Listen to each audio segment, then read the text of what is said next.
Viju's P S സിയിലേക്ക് സ്വാഗതം. നമ്മൾ കഴിഞ്ഞ എപ്പിസോഡുകളിൽ കേരള നവോത്ഥാനം പറഞ്ഞു വരികയായിരുന്നു. കേരള നവോത്ഥാനം പറഞ്ഞ് 1863 വന്നിട്ട് ഡോക്ടർ പൽപ്പൂലെത്തി. ഡോക്ടർ പൽപ്പൂരെ കുറിച്ച് പറഞ്ഞു നിർത്തി. നമ്മൾ അടുത്ത ഞാൻ അവിടുന്ന് ഒരു 10 വർഷം കൂടി കിടക്കുകയാണ്. 1873 വരികയാണ്. 1873 ജനിച്ച ആളെന്ന് പറയുന്നത് വക്കം അബ്ദുൽ ഖാദർ മൗലവിയാണ്. വക്കം അബ്ദുൽ ഖാദർ മൗലവിയെ കുറിച്ചാണ് നമ്മൾ ഈ എപ്പിസോഡിൽ സംസാരിക്കുന്നത്. അദ്ദേഹം 1873 വക്കത്ത്, തിരുവനന്തപുരത്ത് ചെറിയൻകീഴിന് സമീപത്തുള്ള വക്കത്ത് ജനിച്ചു. അദ്ദേഹം 1932 മരണമടഞ്ഞത്. 1932 വക്കം അബ്ദുൽ ഖാദർ മൗലവി മരണമടഞ്ഞത്. അദ്ദേഹത്തെ നമ്മൾ പറയുന്നത് father of Muslim renaissance in Kerala എന്നാണ്. Father of Muslim renaissance in Kerala, മുസ്ലിം നവോത്ഥാനത്തിൻ്റെ പിതാവ് കേരളത്തിൽ, അങ്ങനെയാണ് അദ്ദേഹത്തെക്കുറിച്ച് പറയുന്നത്. അപ്പോൾ അദ്ദേഹത്തെക്കുറിച്ച് പറയുമ്പോൾ അദ്ദേഹം മുസ്ലിം സമുദായത്തിൻ്റെ പേരുമായി ചേർത്ത് തന്നെയാണ് കുറേ സംഘടനകൾ ആരംഭിച്ചത്. അദ്ദേഹം ആരംഭിച്ച സംഘടനകളുടെ പേര് ആദ്യം പറയാം. അദ്ദേഹം ആരംഭിച്ചു തിരുവിതാംകൂർ മുസ്ലിം മഹാജനസഭ. തിരുവിതാംകൂർ മുസ്ലിം മഹാജനസഭ എന്ന സംഘടന രൂപീകരിച്ചു അദ്ദേഹം. അതുപോലെ ചിറയിൻകീഴ് മുസ്ലിം മഹാജനസഭ രൂപീകരിച്ചത് അദ്ദേഹമാണ്, വക്കം അബ്ദുൽ ഖാദർ മൗലവിയാണ്. അദ്ദേഹമാണ് ഇസ്ലാം ധർമ്മ പരിപാലന സംഘം രൂപീകരിച്ചത്. ഇസ്ലാം ധർമ്മ പരിപാലന സംഘം രൂപീകരിച്ചു വക്കം അബ്ദുൽ ഖാദർ മൗലവി. പിന്നെ അതുപോലെ മുസ്ലിം ഐക്യസംഘം രൂപീകരിച്ചതും വക്കം അബ്ദുൽ ഖാദർ മൗലവിയാണ്. അദ്ദേഹം രൂപീകരിച്ച സംഘടനകളുടെ പേര് ഞാൻ ഒന്നുകൂടി പറയാം. തിരുവിതാംകൂർ മുസ്ലിം മഹാജനസഭ, അതുപോലെ ചിറയിൻകീഴ് മുസ്ലിം മഹാജനസഭ, ഇസ്ലാം ധർമ്മ പരിപാലന സംഘം, മുസ്ലിം ഐക്യസംഘം എന്നീ സംഘടനകൾ രൂപീകരിച്ചത് വക്കം അബ്ദുൽ ഖാദർ മൗലവിയാണ്. ഇനി അദ്ദേഹത്തെക്കുറിച്ച് പറയുമ്പോൾ അദ്ദേഹം അറബി മലയാളം പ്രചരിപ്പിക്കുന്നതിന് വേണ്ടി അദ്ദേഹം 1918 ഒരു മാസിക ആരംഭിച്ചു. അദ്ദേഹം ആരംഭിച്ച ആ മാസികയുടെ പേരാണ് അൽ ഇസ്ലാം. അറബി മലയാളം പ്രചരിപ്പിക്കുന്നതിന് വേണ്ടിയാണ് അദ്ദേഹം അൽ ഇസ്ലാം എന്ന പേരിൽ ഒരു മാസിക ആരംഭിച്ചത്.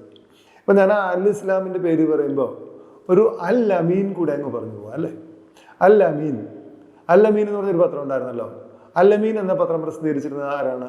അത് നമ്മുടെ മുഹമ്മദ് അബ്ദുൽ റഹ്മാൻ സാഹിബാണ്. മുഹമ്മദ് അബ്ദുൽ റഹ്മാൻ, ആ കോഴിക്കോട് ഉപ്പ് സത്യാഗ്രഹത്തിനൊക്കെ നേതൃത്വം കൊടുത്തയാൾ മുഹമ്മദ് അബ്ദുൽ റഹ്മാൻ. അദ്ദേഹത്തെയാണ് നമ്മൾ കേരള സുഭാഷ് ചന്ദ്രബോസ് എന്ന് വിളിക്കുന്നത്. കേരള സുഭാഷ് ചന്ദ്രബോസ് വക്കം, കേരള സുഭാഷ് ചന്ദ്രബോസ് എന്ന് പറയുന്നത് മുഹമ്മദ് അബ്ദുൽ റഹ്മാൻ. അദ്ദേഹത്തെയാണ് കേരള സുഭാഷ് ചന്ദ്രബോസ് എന്ന് വിളിക്കുന്നത്. ഇനി അതുപോലെ തന്നെ അദ്ദേഹത്തെക്കുറിച്ച് പറയാവുന്ന ഒരു സംഭവം, അദ്ദേഹം നമ്മുടെ സുഭാഷ് ചന്ദ്രബോസിൻ്റെ വളരെ അടുത്ത ഒരു അനുയായിയായിരുന്നു. അങ്ങനെയാണ് അദ്ദേഹത്തെ കേരള സുഭാഷ് ചന്ദ്രബോസ് എന്ന് വിളിച്ചത് തന്നെ. അപ്പോൾ സുഭാഷ് ചന്ദ്രബോസ് ഒരു രാഷ്ട്രീയ പാർട്ടി രൂപീകരിച്ചല്ലോ, ഫോർവേഡ് ബ്ലോക്ക്. സുഭാഷ് ചന്ദ്രബോസ് രൂപീകരിച്ച ഫോർവേഡ് ബ്ലോക്കിൻ്റെ ഒരു ശാഖ കേരളത്തിൽ ആരംഭിച്ചത് മുഹമ്മദ് അബ്ദുൽ റഹ്മാനാണ്. സുഭാഷ് ചന്ദ്രബോസ് ആരംഭിച്ച ഫോർവേഡ് ബ്ലോക്ക് എന്ന രാഷ്ട്രീയ പാർട്ടി. അപ്പോൾ അതിൻ്റെ ഒരു ശാഖ കേരളത്തിൽ ആരംഭിച്ചത് മുഹമ്മദ് അബ്ദുൽ റഹ്മാനാണ്. അപ്പോൾ അദ്ദേഹത്തെക്കുറിച്ചാണ് ഇടയ്ക്ക് വീരപുത്രൻ എന്ന് പറഞ്ഞിട്ട് സിനിമയൊക്കെ വന്നത് മുഹമ്മദ് അബ്ദുൽ റഹ്മാനെ കുറിച്ചാണ്. അപ്പോൾ ഞാൻ തിരിച്ചു വരാം. ഞാൻ പോയത് വക്കം അബ്ദുൽ ഖാദർ മൗലവിയിൽ നിന്നാണല്ലോ. അപ്പോൾ വക്കം അബ്ദുൽ ഖാദർ മൗലവിയിലേക്ക് വരുമ്പോൾ ഇനി അദ്ദേഹത്തെക്കുറിച്ച് പറയാവുന്ന അദ്ദേഹത്തിന് ഒരു മാഗസിൻ ഉണ്ടായിരുന്നു. അദ്ദേഹത്തിൻ്റെ ഒരു മാഗസിൻ്റെ പേരാണ് ദീപിക എന്ന് പറഞ്ഞിട്ടൊരു മാഗസിൻ അദ്ദേഹം 1931 പ്രസിദ്ധീകരിച്ചു. ദീപിക എന്ന പേരിലൊരു ഒരു മാഗസിൻ അദ്ദേഹം പ്രസിദ്ധീകരിച്ചിരുന്നു.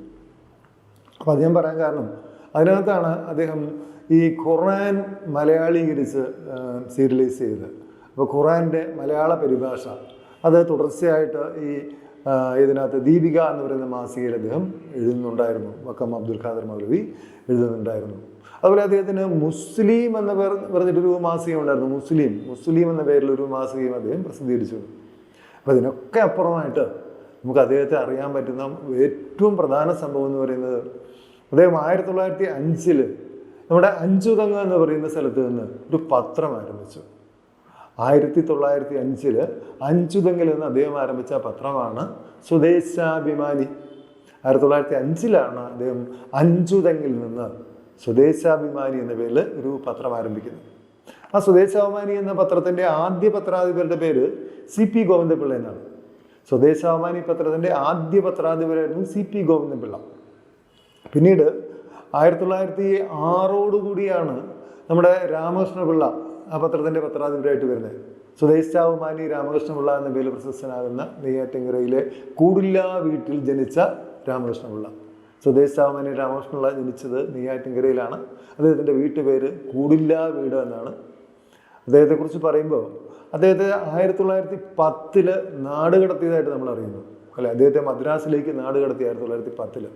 കാരണം ഈ സ്വദേശാഭിമാനി എന്ന് പറയുന്ന പത്രത്തിൽ തിരുവിതാംകൂറിലെ ദിവാനായിരുന്ന P രാജഗോപാലാചാരിക്കെതിരെ, തിരുവിതാംകൂറിലെ ദിവാനായിരുന്നു P രാജഗോപാലാചാരി, അദ്ദേഹത്തിനെതിരെ ഒരു ലേഖനം എഴുതുകയും അതുകൊണ്ട് തന്നെ ഇദ്ദേഹത്തെ എന്ത് ചെയ്തു? ഇദ്ദേഹത്തിൻ്റെ പത്രം ഓഫീസ് അടച്ചുപൂട്ടി ഇദ്ദേഹത്തിനെ നാട് കടത്തുന്നു. ശ്രീമൂലം തിരുനാളിൻ്റെ കാലത്ത്, ശ്രീമൂലം തിരുനാളായിരുന്നു അക്കാലത്ത് തിരുവിതാംകൂറിലെ രാജാവ്.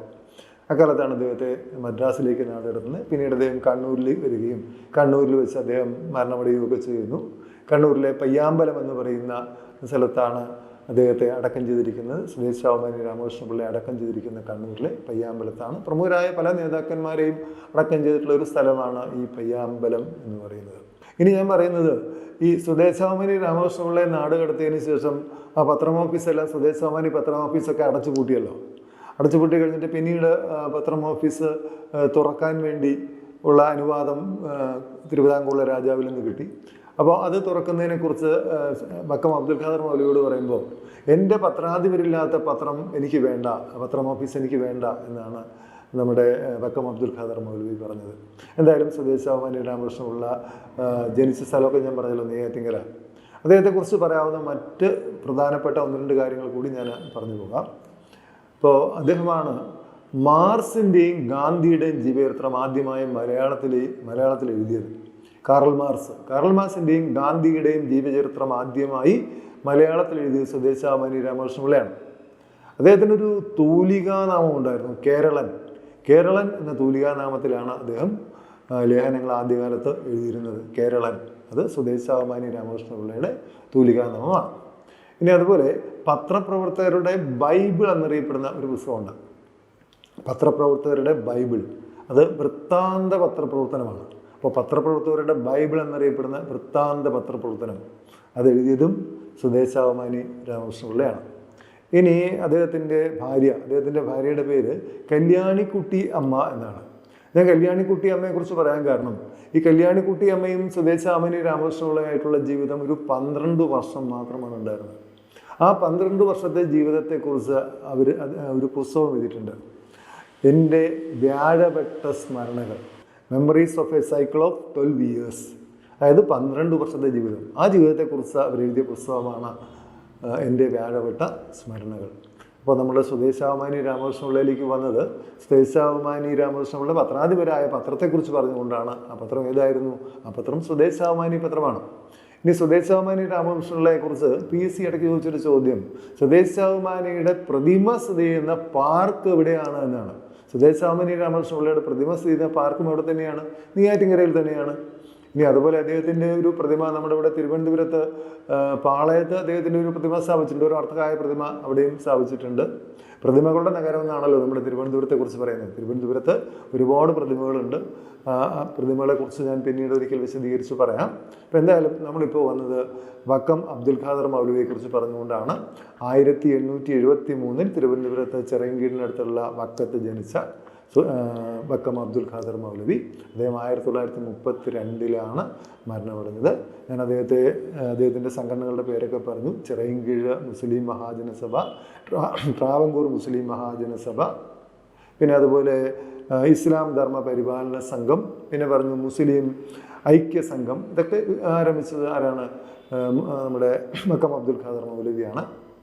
അതുപോലെ അദ്ദേഹത്തിൻ്റെ പ്രസിദ്ധീകരണങ്ങൾ എന്ന രീതിയിൽ നമ്മൾ പറഞ്ഞത് മുസ്ലിം, ഇസ്ലാം, ദീപിക, സ്വദേശാഭിമാനി, ഇതൊക്കെ അദ്ദേഹത്തിൻ്റെ പ്രസിദ്ധീകരണങ്ങളാണ്. അപ്പോൾ ഇങ്ങനെയുള്ള കാര്യങ്ങളാണ് അദ്ദേഹത്തെക്കുറിച്ച്, വക്കം അബ്ദുൽ ഖാദർ മൗലവിയെക്കുറിച്ച് സാധാരണ നമ്മുടെ PSC ചോദിച്ച് കാണുന്നത്. അപ്പോൾ ഇന്നത്തെ എപ്പിസോഡ് നിങ്ങൾക്ക് ഇഷ്ടപ്പെട്ട് കാണും എന്ന് വിചാരിക്കുന്നു. നിങ്ങൾ തീർച്ചയായിട്ടും തുടർന്നുള്ള ക്ലാസ്സുകൾ കിട്ടാൻ വേണ്ടി എൻ്റെ ചാനൽ സബ്സ്ക്രൈബ് ചെയ്യുക, ആ ബെൽ ബട്ടൺ അമർത്തുക.